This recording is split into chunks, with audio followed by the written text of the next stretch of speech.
It's my privilege to introduce speaker, our speaker. అన్న పేరు వచ్చేసి రాజ్ కుమార్. అన్న మ్యారీడ్. అక్క పేరు వచ్చేసి అమ్మని రాజ్. అన్న అండ్ అక్క blessed with baby boy Leon Israel 8 months old. Anna right now working as a student counselor and dealing with students' problems such as mental health, anxiety, psychological things and depressions, and giving them solutions to come out of various issues. Right now Anna staying near Agriculture University, Rajendra Nagar, Hyderabad. This time over to Raj Kumar Anna. ఒకసారి ఏం జరుగుతుందని అంటే ఇద్దరు students ఇద్దరు friends road మీద నడుచుకుంటూ పోతారు. పోయేటప్పుడు ఏమవుతుందని అంటే ఒక బెగ్గర్ వచ్చి, సార్ ఒక 20 రూపీస్ ఇవ్వండి సార్ అని అడుగుతాడు. 20 రూపీస్ ఇవ్వమని అంటే, అరే చాయ్కి 20 రూపీస్ కాదు కదా 10 రూపీసే కదా అంటే, బెగ్గర్ ఏమని చెప్తాడు తెలుసా, సార్ నా కోటి నా లవర్ కోటి సార్ అని చెప్తాడు. అయితే పక్కనున్న ఫ్రెండ్ నవ్వుతాడు. ఏమంటే, అమ్మ బెగ్గర్కి లవరా అని అంటే, బెగ్గర్ ఏమంటాడు తెలుసా, సార్ లవర్ వచ్చిన తర్వాత నేను బెగ్గర్ అయిన సార్ అంటాడు. So see the life, everyone wants to be happy in our lives, like smiling, laughing and being joyous in our lives. So actually మనిషి ఎంత టెక్నాలజీని అభివృద్ధి చేస్తున్నాడు అంటే, ఇప్పుడు మనం ఎక్కడ నివసిస్తున్నాం తెలుసా? Of course we are living on a planet called earth, but technology is improving more. మనిషి ఎంత అభివృద్ధిలోనికి వచ్చిండు అని అంటే, man invented AI powered robots. మనిషి ఏఐ పవర్డ్ రోబోట్స్ని కనిపెట్టగలిగిండు. దాని తర్వాత అంత మాత్రమే కాదు, ఇక్కడ మనిషి ఉండి ఎక్కడో ఉన్న మాస్ మీద కొన్ని శాటిలైట్స్ని ఆపరేట్ చేయడం, అంతరిక్షంలో ఉన్న వాటిని ఆపరేట్ చేయగలుగుతున్నాడు మనిషి. అంటే మనిషికి దేవుడిచ్చిన పరిజ్ఞానం ఎట్లాంటిదంటే, ఒక మనిషి ఇంకొక మనిషిని క్రియేట్ చేసేంత అంత ఉంది. సో పాయింట్ ఏంటి అని అంటే, టెక్నాలజీ అభివృద్ధి అవుతుంది అండ్ మనిషి ఎంత టెక్నాలజీ అయితే అభివృద్ధి అవుతుందో మనిషికి అంత మనశ్శాంతి కరువు అవుతుంది.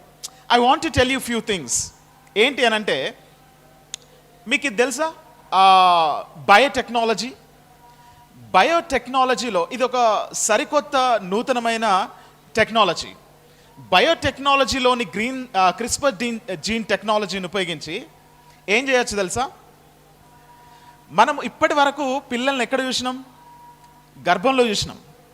కానీ ఇప్పుడు ఎక్కడ చూడబోతున్నాం తెలుసా? We are going to fetus in the labs. అంటే అట్లాంటి టెక్నాలజీ రాబోతుంది. దాని తర్వాత బయోటెక్నాలజీలోని క్రిస్పర్ జీన్ టెక్నాలజీని ఉపయోగించి ఇప్పుడు పుట్టబోయే బిడ్డలు వాళ్ళు ఎంత హైట్ ఉండాలి, వాళ్ళ హైబ్రోస్ ఎలా ఉండాలి, వాళ్ళకి ఏ రోగం రాబోతుంది, దాని తర్వాత జీన్స్ ఎడిటింగ్ అన్నట్టు ఇదంతా ఇట్లా రాబోతుంది. అండ్ ఇంకోటి ఏంటంటే, మనిషి ఇంకా ఏం సాధించిండు అంటే, a man invented AI powered robots, humanoid robots. మనిషి ఇంకొక మనిషిని తయారు చేసేంత. మీకు సోఫియా తెలుసా? She has a citizenship, Dubai citizenship, right? So if you say hello to her, she says hello to you. And if you say hi, she says hi to you. And if you ask question, she answers you. అంటే అంత టెక్నాలజీని మనిషి అభివృద్ధి చేయగలండు. అయితే మనిషికున్న problem ఏంటి అని అంటే, మనశ్శాంతి. మనిషికి ఎప్పుడూ మనశ్శాంతి కరువు అవుతుంది. ఒకసారి ఏం జరుగుతుంది అంటే, బిల్ గేట్స్ హైదరాబాద్కి వస్తాడు. Bill gates he was one of the billionaires. అయితే అప్పట్లో ఆయన టాప్ బిలియనర్. అయితే బిలియనర్ అయిన బిల్ గేట్స్ హైదరాబాద్కి వచ్చినప్పుడు మన హైదరాబాద్ వాళ్ళు ఒక క్వశ్చన్ అడిగినారు ఆయనని. ఏం క్వశ్చన్ అడుగుతారంటే, సార్ మిమ్మల్ని మీరు డిఫైన్ చేసుకోండి సార్ అని అంటే, ఆయన ఏమని చెప్పిండు తెలుసా? నాకు వద్దంటే వచ్చేది డబ్బు, కావాలంటే రాంది మనశ్శాంతి. See such a great person, billionaire, ఒక డబ్బున్న వ్యక్తి ఇలాంటి మాటలు మాట్లాడిందంటే వీ హ్యావ్ టు థింక్ అది చాలా ఒక గ్రేట్ స్టేట్మెంట్ అన్నట్టు. అంటే మనిషికి డబ్బున్నా పర్లేదు, అంటే డబ్బుంటే సరిపోదు. మనిషికి నిజమైన ఆనందం, నిజమైన మనశ్శాంతి అనేది ఈ రోజుల్లో చాలా కరువైపోయింది. అయితే మనుషులు చాలా రకాలైన బాధలతో సతమతమవుతున్నారు. And as we're students, as we're working job holders, మనము డైలీ మనం చూస్తాం మన వర్క్ ప్లేస్లో కానీ, లేదంటే మన క్యాంపస్లో కానీ, మన చుట్టుపక్కల కానీ చూస్తాం. మనం ఎంత అంటే మన వర్క్ ప్లేస్లో ఉన్నప్పటికీ, మనం కాలేజ్ వెళ్ళినప్పటికీ, ఫ్రెండ్స్ ఉన్నప్పటికీ, చాలాసార్లు ఏమవుతుందనంటే మన లైఫ్లో మనము బయట అందరితో హ్యాపీ ఉంటాం, కానీ ఇంటికి వచ్చేసరికి ఏమవుతుందంటే, ఇంటికో లేదా హాస్టల్కో వచ్చేసరికి ఏమవుతుందనంటే వీఆర్ ఫీలింగ్ వెరీ సాడ్. ఏం జరుగుతుందో అర్థం కావట్లేదు లైఫ్లో. కొన్నిసార్లు ఏమనిపిస్తుంది అనంటే సూసైడ్ చేసుకొని చచ్చిపోవాలనిపిస్తుంది. అన్ని ప్రెషర్స్ మన మీద ఉన్నాయి. Do you know one thing, one interesting thing I want to tell you. India is the youngest country in the world. అయితే ఒకసారి ఏపీజే అబ్దుల్ కలాం ఇట్లా మాట్లాడుతుండగా ఒక స్టూడెంట్ అడుగుతాడు, sir what is the strength of India and what is the weakness of India అని అడిగితే ఏపీజే అబ్దుల్ కలాం ఏమని చెప్తాడు తెలుసా? The strength of India is students and the weakness of India is there is no vision. Strength of India అంటే అంటే ఈ భారతదేశానికి strength young people. But sad thing you know, అంటే గుడ్ థింగ్ ఏంది అని అంటే 54% of the people who are 15 to 25 years of age or Indians. అంటే 50% 15 నుంచి 25% గల 25 సంవత్సరాల గల వాళ్ళు భారతదేశంలో యంగ్ పీపుల్గా ఉన్నారు. బట్ సాడ్ థింగ్ ఏంటి తెలుసా? 36 students, those who are 15 to 25 years of age, committing suicide every day according to National Crimes Report Bureau. You can Google it. మీరు ఇప్పుడు గూగుల్ చేసి వస్తుంది. యంగ్ పీపుల్ సూసైడ్ చేసుకోవడానికి అసలు ఏంటి కారణాలు? Why young people are committing suicides? Young people ఎందుకు suicide చేసుకుంటున్నారంటే మేబీ ఈ రీజన్స్ అయి ఉండొచ్చు. ఏంటి అని అంటే depression, loneliness, frustration, financial struggles. అంటే చాలా రకాలైన వాటితో యంగ్ పీపుల్ చాలా సతమతం అయిపోతున్నారు. They tend to commit suicides. See, మనము కాలేజీలోకి వెళ్తాము, వర్క్ ప్లేస్లోకి వెళ్తాము, కానీ ఎక్కడో తెలియదు మనం ఇంటికి వచ్చేసరికి, హాస్టల్ నుంచి వచ్చేసరికి జీవితం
సంఘటన నేను మీకు మీ ముందు పెట్టాలని ఆశపడుతున్నాను.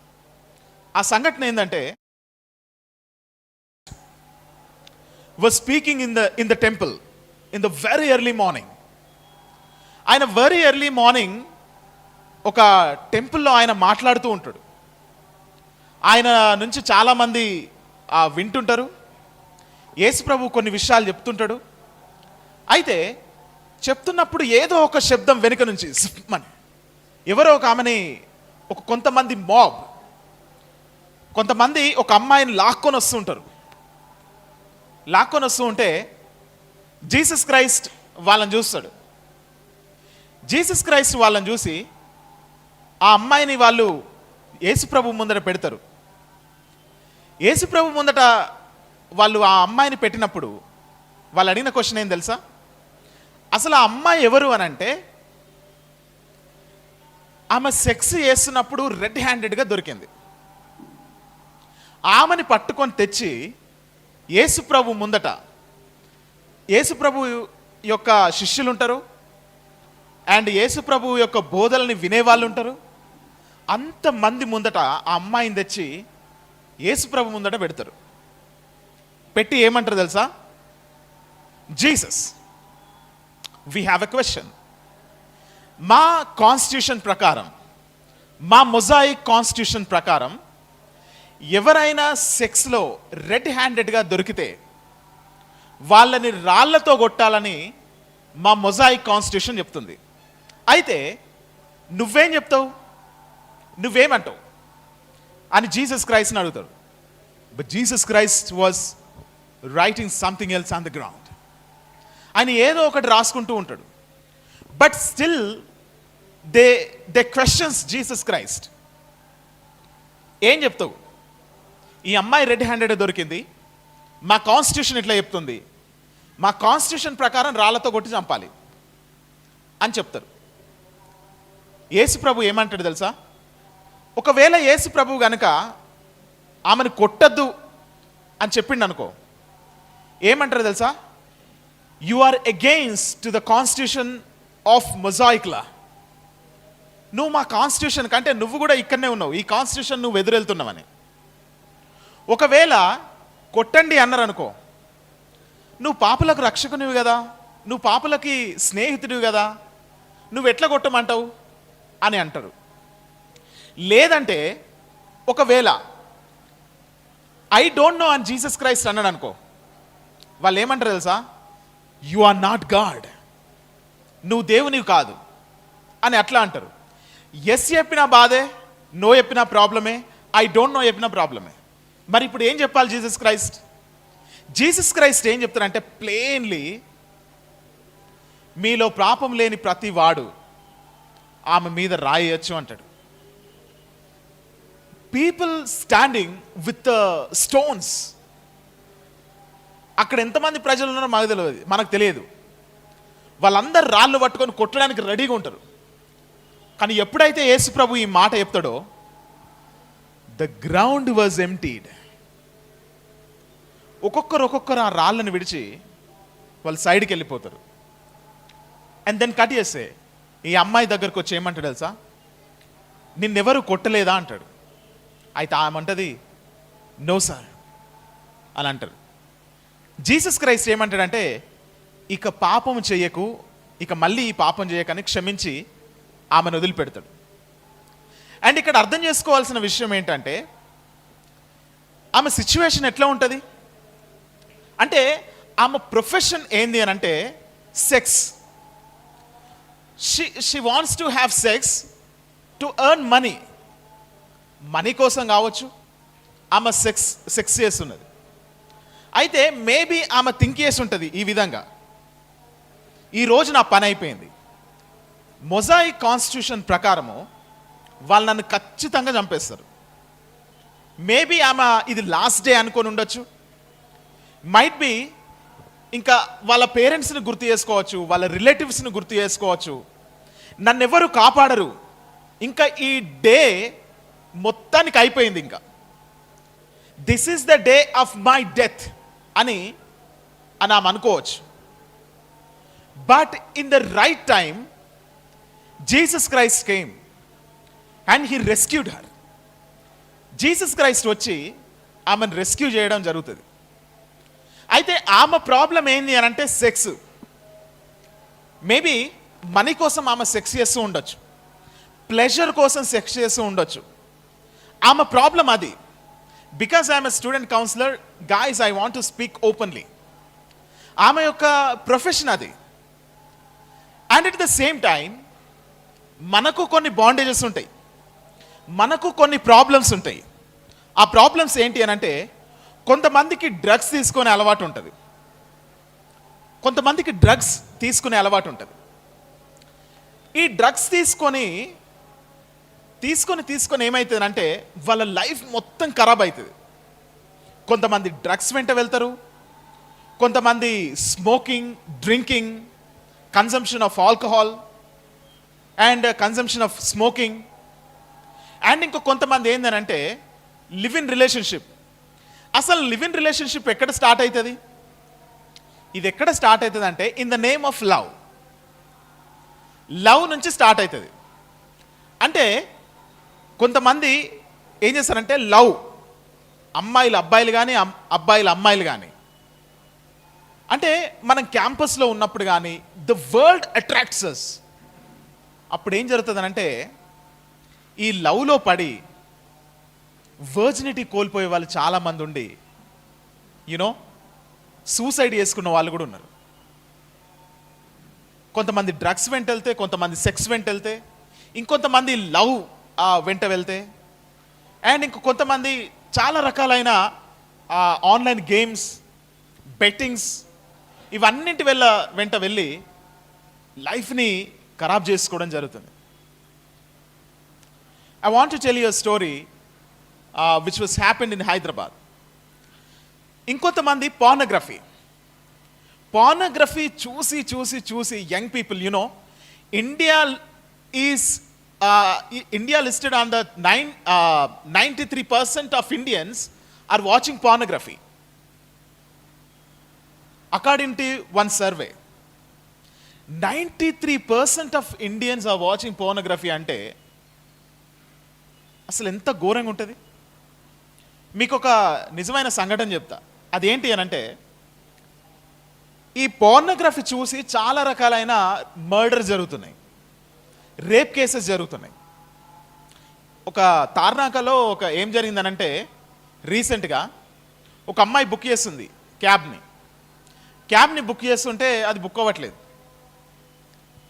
బైక్ని బుక్ చేయడం, ఆ బైక్ ఆయన రావడం, ఆ అమ్మాయిని తీసుకొని వెళ్ళడం, దాని తర్వాత మిడిల్లోనికి వెళ్ళిన తర్వాత ఆమెను రేప్ చేసి చంపడం జరిగింది.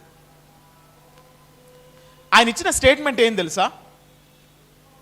చివరికి ఈ పోర్నోగ్రఫీ చూడడం వల్లనే నేను ఇట్లా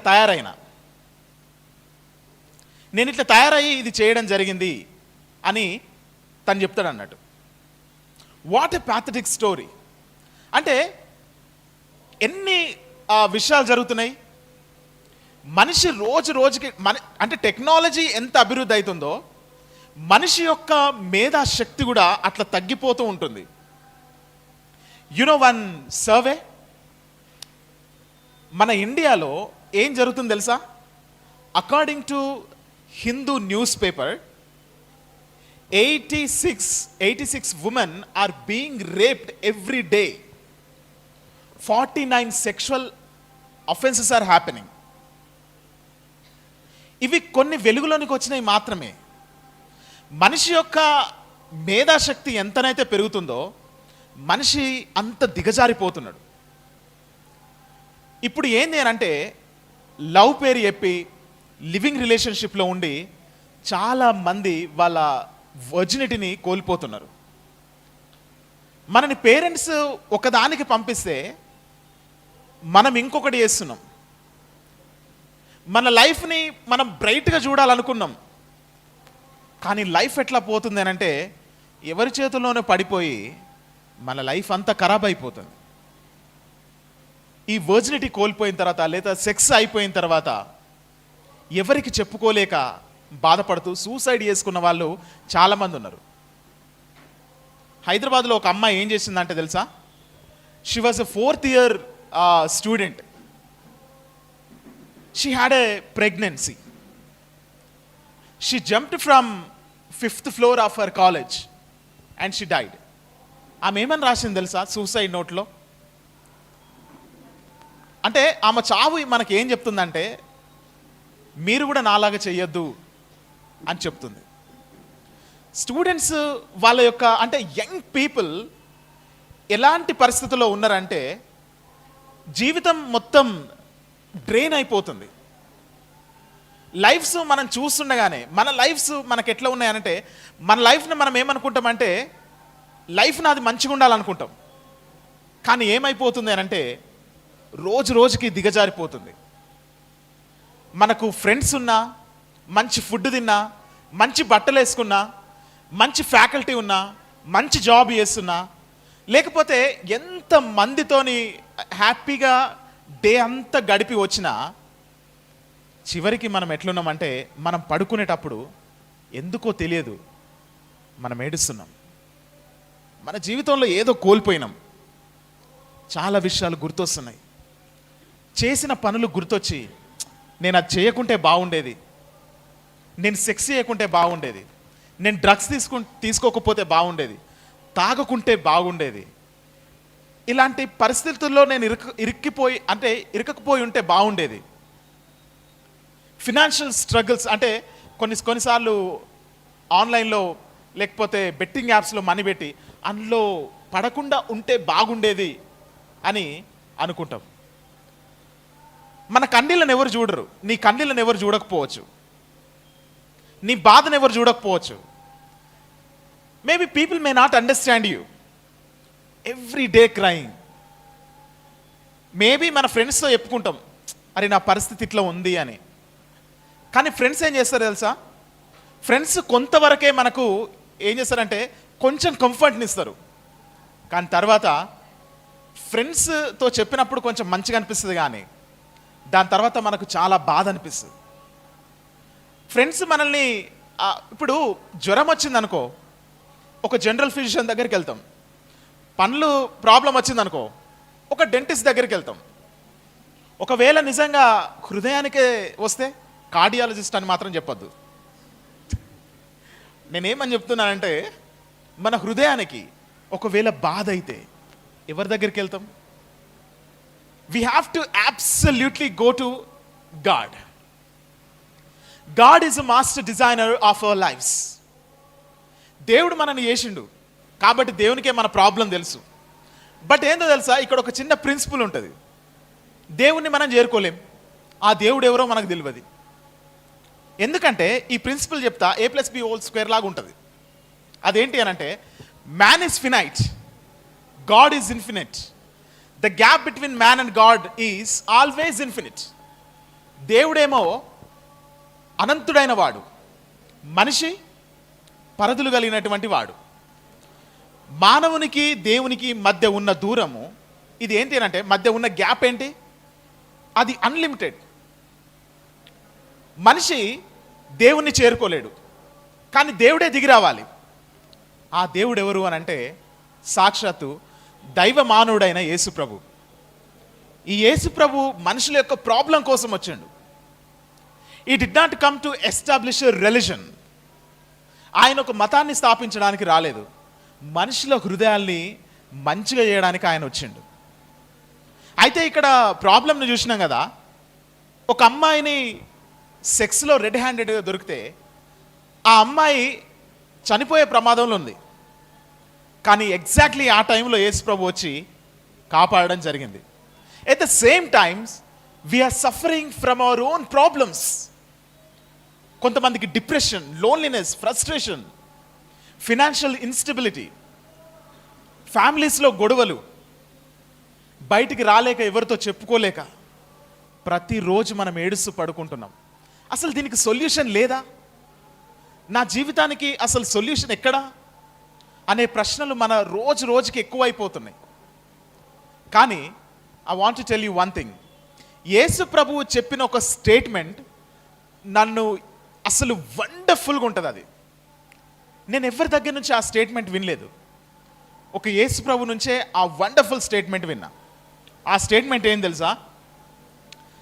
ప్రయాసపడి భారం మోసుకుని వచ్చిన సమస్త జనులారా నా యొద్దకు రండి, నేను మీకు విశ్రాంతినిస్తున్నాను. యేసు ప్రభు ఈ మాట ఎందుకు చెప్పింది తెలుసా? బిల్గేట్స్ ఏమన్నాడు? డబ్బున్నది కానీ మనశ్శాంతి లేదు. యేసు ప్రభు ఏమని చెప్తున్నాడంటే, నేను మీకు మనశ్శాంతినిస్తా. I didn't hear like this statement from anyone. ఇలాంటి స్టేట్మెంట్ నేను ఎక్కడ వినలేదు. అయితే యేసు ప్రభు ఏమంటున్నాడంటే, నువ్వు ఏదైతే సమస్యలో ఉన్నావో, నువ్వు సెక్స్ చేస్తున్నప్పుడు కానీ, నువ్వు సెక్స్లో పడినప్పుడు కానీ, లేకపోతే డ్రగ్స్ తీసుకున్నప్పుడు కానీ, నువ్వు ఏ బాండేజ్లో ఉన్నా నేను నిన్ను విడిపించడానికి నేను సిద్ధంగా ఉన్నా. నీ హృదయంలో నేను నీకు మనశ్శాంతిని ఇస్తా, నువ్వు ఒకవేళ నన్ను నమ్ముకుంటే అని యేసు ప్రభు చెప్తున్నాడు. యేసు ప్రభు ఆయన దేవుడు. ఈ భూమి మీద ఉన్నప్పుడు ఆయన దైవ మానవునిగా ఎన్నో క్రియలు చేసిండు. ఆయన ఈమెను ఒక్కదాన్నే కాపాడడం కాదు, యేసు ప్రభు ఇంకేం చేసిండంటే, కళ్ళు లేని వాళ్ళకి కళ్ళనిచ్చిండు, చెవులు లేని వాళ్ళకి చెవులనిచ్చిండు, ఈవెన్ చనిపోయిన వాళ్ళని బ్రతికించిండు. అలాంటి ఆయన ఈరోజు ఇంకోటి ఏంటంటే, ఇవాళ లవ్ పేరు చెప్పి, dear guys, young people, I want to tell you one thing. As I'm a student counsellor, I want to speak to you. In the name of love ఏం జరుగుతుంది తెలుసా? సెక్స్ అని వాడుకొని, దాని తర్వాత సెక్స్ చేసుకున్న తర్వాత మోసపోయి చాలామంది సూసైడ్ చేసుకుంటున్నారు. అంటే జీవితం ఏమో అర్థం కావట్లేదు. దాన్నైతే నేను లవ్ అనా, మేబీ ఇన్ఫాక్చుయేషన్. అంటే ఇలాంటి సంఘటనలు ఎన్నో జరుగుతున్నాయి. So what happening here is, దేవుడు ఏం చెప్తున్నాడంటే, నువ్వు ఎలాంటి సమస్యల్లో ఉన్నా సరే నేను నీకు విశ్రాంతి కలగజేస్తాను అని ఆయన మనతో చెప్తున్నాడు. ఇంకోటి ఏంటంటే, దేవుడు మనల్ని ఎంత ప్రేమిస్తున్నాడు అని అంటే, ఆయన ప్రాణం పెట్టేంతగా మనల్ని ప్రేమిస్తున్నాడు. ఆయన జీవితంలో జరిగిన నేను ఒక సంఘటన నేను వివరించి నేను క్లోజ్ చేయాలనుకుంటున్నాను. అదేంటి అని అంటే, ఒకానొక టైంలో జీసస్ క్రైస్ట్ ఆయన చనిపోయే డేస్ అన్నీ దగ్గర పడతాయి. చనిపోయే డేస్ దగ్గర పడ్డప్పుడు ఏం జరుగుతుందంటే, లాస్ట్ సప్పర్ చేస్తారు యేసు ప్రభుతో. లాస్ట్ సప్పర్ చేసిన తర్వాత ఆయన శిష్యులను తీసుకొని బయటికి వెళ్ళిపోతాడు. ఒక 3 శిష్యులను తీసుకొని, ఆ 3 శిష్యుల్ని ఒక కొంత దూరం పెట్టి ఆయన ఇంకా కొంచెం దూరం వెళ్ళి ప్రార్థన చేసుకుంటున్నాడు. అయితే అప్పుడు జీసస్ క్రైస్ట్ ఆయన చనిపోయే డేస్ దగ్గర పడుతున్నాయి. ఇంకా 2 డేస్లో ఆయన చనిపోతాడు. అయితే యేసు ప్రభు వాళ్ళ శిష్యుల్ని ఇక్కడ ప్రార్థన చేయమని చెప్తాడు. యేసు ప్రభు దైవ మానవుడు కాబట్టి ఆయన ఎంత స్ట్రెస్కి గురైంది తెలుసా? ఆయన శరీరం నుంచి రక్తపు బిందువులు కారినాయి. దాన్ని మెడికల్ లాంగ్వేజ్లో ఏమంటారు తెలుసా? హెమటోహైడ్రోసిస్ అని అంటారు. ఎప్పుడైతే ఒక మనిషి 300+ ఆయన బీపీ ఎప్పుడైతే పెరుగుతుందో అప్పుడు ఆయన చాలా స్ట్రెస్కి గురైండు అని అర్థం. మేబీ ఇది ఎక్కువ శాతం ఎవరికి జరుగుతుంది తెలుసా? ప్రెగ్నెంట్ లేడీస్లో జరుగుతుంది. స్ట్రెస్కి ఎక్కువ గురవుతారు. బీపీ 300+ పెరుగుతుంది. అప్పుడు పెరిగితే బతకడం చాలా కష్టం. రక్తం అనేది ఈ గ్లాండ్స్లో నుంచి వస్తుంది. అయితే జీసస్ క్రైస్ట్ ఆయనకు జరిగింది ఏంటంటే, హీ ఎక్స్పోజ్డ్ టు హెమటోహైడ్రోసిస్, మెడికల్ లాంగ్వేజ్లో చెప్పాలంటే. ఆయన అట్లా ప్రార్థన చేస్తున్నప్పుడు కొంతమంది రోమన్ బెటాలియన్ ఆ గెత్సెమనే తోటలోనికి వస్తారు. వస్తున్నప్పుడు యేసుప్రభు వాళ్ళ ముందరికి వెళ్తాడు. కొంచెం ప్రార్థన చేసుకున్న తర్వాత వాళ్ళ దగ్గరికి వెళ్తాడు. ఆ గ్యాంగ్ దగ్గరికి వెళ్ళినప్పుడు వాళ్ళు అడిగిన, జీసస్ క్రైస్ట్ అడిగిన క్వశ్చన్ ఏం తెలుసా? మీరెవరిని వెతుకుతున్నారు అని. వాళ్ళు అంటారు, మేము నజరేయుడైన యేసుక్రీస్తుని వెతుకుతున్నాం అంటారు. ఎప్పుడైతే యేసు ప్రభువు నేను యేసు ప్రభువుని అని చెప్తాడో, నేనే అని చెప్తాడో, లిటరల్గా అక్కడ ఏం జరుగుతుంది తెలుసా? వాళ్ళు ఒక 2 అడుగులు వెనక్కేసి సాష్టాంగ నమస్కారం చేస్తారు. అంత మాత్రమే కాదు, వాళ్ళు ఏం చేస్తారంటే, రోమన్ గవర్నమెంట్ పంపించింది కాబట్టి యేసు ప్రభువుని అరెస్ట్ చేసి తీసుకెళ్లాల్సిందే. ఒకవైపు వాళ్ళకి రెస్పెక్ట్ ఉన్నప్పటికీ యేసు ప్రభువుని తీసుకెళ్తారు. తీసుకెళ్ళిన తర్వాత ఒక కోర్టులో ప్రజెంట్ చేస్తారు నైట్. ఆ నైట్లో కోర్టులో ప్రజెంట్ చేసిన తర్వాత అది ఇంకా సరిపోదు. మరుసటి రోజు రోమన్ గార్నర్ అయిన పాంటియస్ పైలట్ ముందు ఆయన నిలబెడతారు. అది జడ్జ్మెంట్. ఒక ఓపెన్ థియేటర్ ఉంటుంది. ఆ ఓపెన్ థియేటర్లో పాంటియస్ పైలట్ ఇక్కడ ఉంటాడు. చాలా వందల మంది జనం అక్కడ ఓపెన్ అంటే కింద ఉంటారు. యేసు ప్రభుని ఇక్కడ నిలబెడతారు. నిలబెట్టిన తర్వాత యేసు ప్రభుని వాళ్ళు ఏమంటారు తెలుసా? కిల్ హిమ్, క్రూసిఫై హిమ్, చంపేయండి అని అక్కడ ఉన్న వాళ్ళందరూ చెప్తారు. కానీ గవర్నర్ ఏమంటాడంటే, నేను ఈయనలో ఎలాంటి ఫాల్ట్ చూడట్లేదు, మీరు అనవసరంగా చంపమంటున్నారు అని ఆయన అంటాడు. కానీ వాళ్ళు కంటిన్యూస్గా కిల్ హిమ్ అని చెప్తారు. అయితే గవర్నర్ ఏం చేస్తాడు తెలుసా? ఇక మీకే వదిలేస్తున్నా అని చెప్పేసి వాటర్ తీసుకొని ఆయన చేతులు కడుక్కొని యేసు ప్రభుని వాళ్ళకి అప్పచెప్తారు. ఇక్కడ నుంచి అసలైంది స్టార్ట్ అయింది. ఏంటి తెలుసా? యేసు ప్రభుని వాళ్ళందరూ ఒక ప్లేస్లోనికి తీసుకెళ్తారు. ఆయన వస్త్రాలన్నీ తీసేసి ఒక ఒక ఒక విప్పింగ్ పోస్ట్కి ఇట్లాంటి దానికి ఒకటి కట్టేస్తారు. కట్టేసి ఆయన వస్త్రాలు తీసేసి ఆయనని కొరడాలతో కొట్టడం స్టార్ట్ చేస్తారు. ఈ కొరడా ఎట్లుంటుంది అని అంటే, యానిమల్ స్కిన్తో, చెర్రాలతో, దాంతో ముండ్లతోని చేయబడి ఉంటుంది. ఒకవేళ అట్లాంటి కొరడతో కనుక ఇలాంటి బెంచ్ని కనుక కొడితే ఇది ఒకే షాట్కి చెక్కలు లేసి వస్తాయి. అయితే యేసు ప్రభుని ఆయన యొక్క వస్త్రాలు తీసేసి కొట్టడం స్టార్ట్ చేస్తారు. యేసు ప్రభుని ఒక్కసారి ఇట్లా కొడితే ఆయన యొక్క ఈ కొక్కేలన్నీ ఆయన శరీరంలో ఇరికి ఆ శరీరాన్ని బయటికి తీసుకొని రావడం అవుతుంది. ఒక షాట్ కొట్టినప్పుడు ప్రతి దెబ్బ యేసు ప్రభు యొక్క శరీరంలోనికి దిగబడి వాటన్నిటినీ అంటే మాంసాన్ని బయటికి తీసుకురావడం జరుగుతుంది. కొట్టే ప్రతి దెబ్బ ఆయనకు విపరీతమైన వేదనని కలుగజేస్తుంది. రక్తం కారిపోతుంది, వీన్స్ పగిలిపోతున్నాయి. దాని తర్వాత శరీరంలో ఉన్న మాంసం ముద్దలు ముద్దలుగా మొత్తం కింద పడిపోతుంది. యేసు ప్రభుని ఇంకా కొట్టడం అప్పుడే ఆపలేదు. ఇక్కడ ఏముంటాయి? చాలా వీన్స్ ఉంటాయి, రైట్? అవన్నీ పగిలిపోతున్నాయి యేసు ప్రభు మొత్తం. యేసు ప్రభుని కొడుతూ ఉంటే ఆయన చెప్పలేని వేదనకు గురైండు. అంత మాత్రమే కాదు, యేసు ప్రభుని మళ్ళీ తిప్పి ఆయన ఇక్కడ కొడుతూ ఉంటే, నాకు తెలుసు కదా దీన్ని sternum and this is xiphoid process అని అంటాం. దీన్ని అంటే దీని మీద యేసు ప్రభుని కొడితే ఆయన చెప్పలేని వేదనకు గురైండు. ప్రతి దెబ్బ ఏం చేస్తుందంటే యేసు ప్రభు యొక్క శరీరాన్ని బయటికి లాగుతూ ఆయనకు చెప్పలేని వేదనని క్రియేట్ చేస్తుంది. యేసు ప్రభు సొమ్మసిల్లిపోతున్నాడు. అండ్ ఆయనను కొట్టే దెబ్బలకు ఏమైంది తెలుసా? నేను రీసెర్చ్ పేపర్స్ చదివి చెప్తున్నా, ఇదేమి ఉత్తగా చెప్పేది కాదు. ఆయనను కొట్టే దెబ్బలకి ఆయన యొక్క కన్ను కూడా ఒకటి పగిలిపోయింది. యేసు ప్రభుని విపరీతంగా కొట్టడం జరిగింది. ఆయన కొట్టిన తర్వాత ఏం చేస్తారు తెలుసా? అది చాలదన్నట్టు ఒకవైపు రక్తం కారుతూ ఉంటుంది, ఆయన యొక్క శరీరం వేలాడుతూ ఉంటుంది, మాంసం కింద పడిపోతూ ఉంటుంది. ఆయనని తీసుకుని వెళ్ళి ఒక ప్లేస్లో పెట్టి నువ్వు యూదులకు రాజు కదా అని చెప్పేసి ఆయనకు ఒక ముండ్ల కిరీటాన్ని పెడితే ఆయన చెప్పలేని వేదనకు గురైండు. ఆయన వేదనకు గురైన తర్వాత వాళ్ళు ఏం చేస్తారు తెలుసా? ఒక బరువైన సిలువని ఆయన ముందు పెట్టి 6 కిలోమీటర్లు ఆయన నడవమని చెప్తే ఆయన నడవలేకపోతాడు. ఇక్కడే యేసుప్రభుకి ఏం జరిగింది తెలుసా? మెడికల్ లాంగ్వేజ్లో దాన్ని హైపోవాలమిక్ షాక్ అంటారు. హైపోవాలమిక్ షాక్ అంటే ఏంటనంటే గుండెకు రక్తం అందదు. యాక్చువల్లీ ఇక్కడ వెంట్రికల్స్ ఉంటాయి, ఏట్రియమ్స్ ఉంటాయి, రైట్? అంటే రక్తం ఇట్లా పోయి ఇట్లా రావాలి. కానీ ఒక మనిషి ఎప్పుడైతే హైపోవాలమిక్ షాక్కి గురవుతాడో రక్తం అంటే వాళ్ళు జీసస్ క్రైస్ట్ని కొట్టిరు కాబట్టి రక్తం కిందికి పోతుంది తప్ప గుండెకు రక్తం అందట్లేదు. సో గుండెకు రక్తం అందట్లేదు. యేసుప్రభు కింద పడిపోవడం జరిగింది. యేసుప్రభు యొక్క రీనల్ ఫెయిల్యూర్ జరిగింది, అంటే కిడ్నీస్ ఫెయిల్ అయినాయి. దాని తర్వాత ఏమైంది తెలుసా?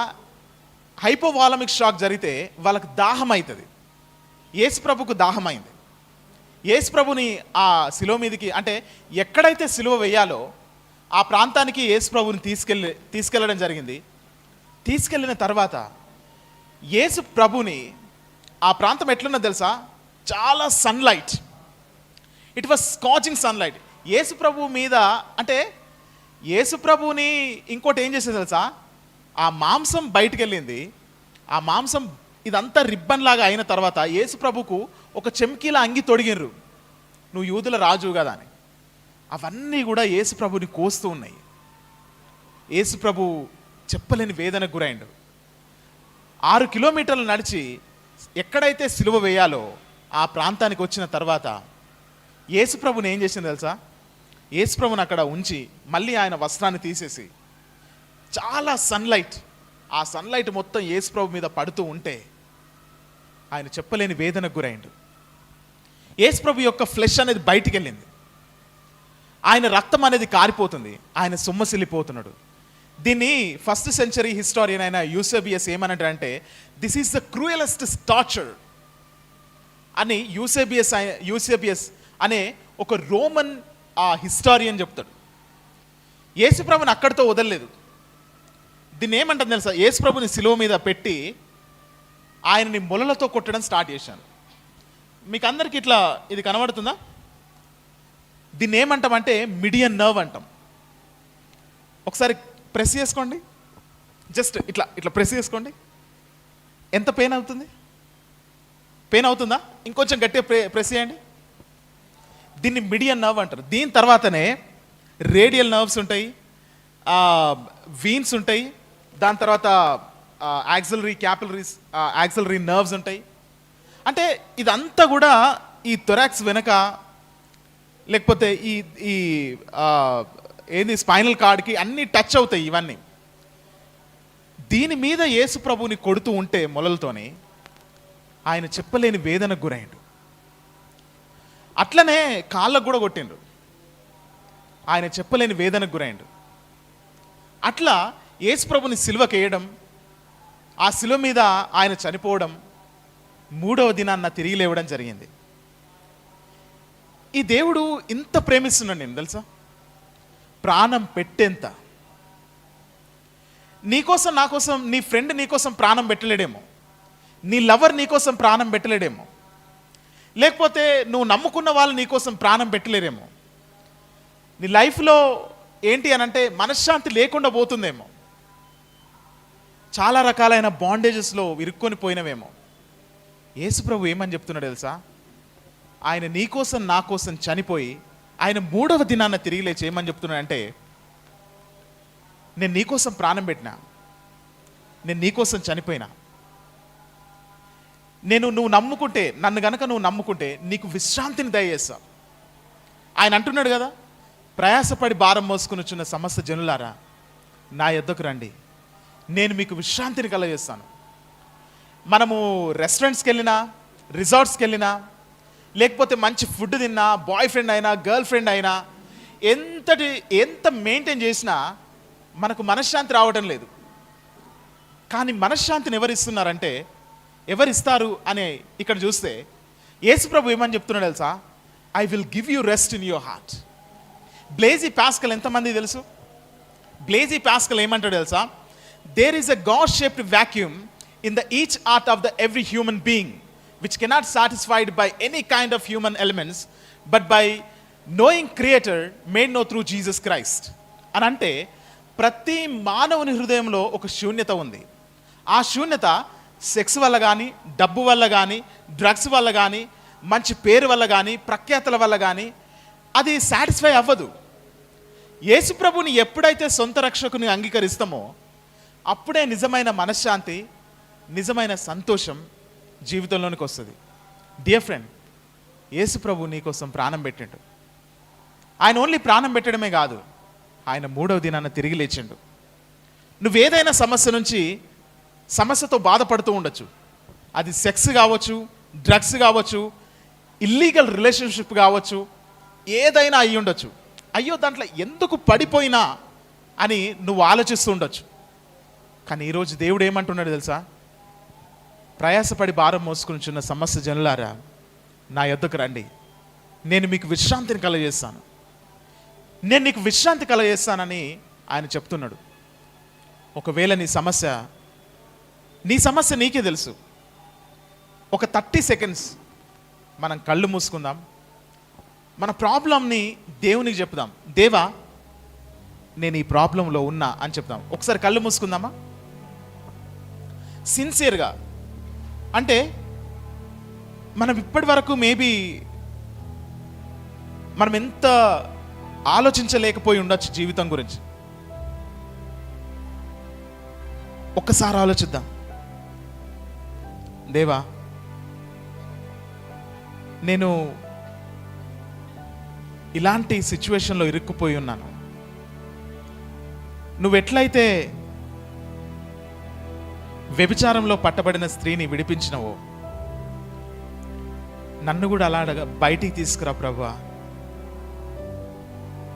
అని ప్రార్థన చేద్దాం. ఈ సమస్యలో నేను ఇరుక్కుపోయి ఉన్నాను ప్రభువా, నన్ను బయటికి తీసుకురా. నా ప్రాబ్లంకు సొల్యూషన్ నువ్వే దేవా.